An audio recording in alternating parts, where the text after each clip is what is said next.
2024 to 25 have been exceptional, and Rhys epitomises the talent and joy that this cohort has demonstrated.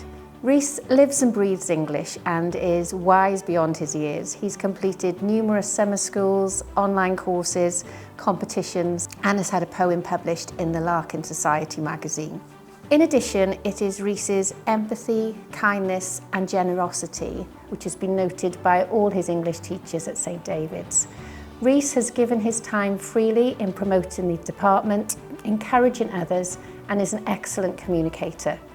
We are sure he will thrive at Cambridge and look forward to hearing of his future successes. This award goes to Rhys Leconte.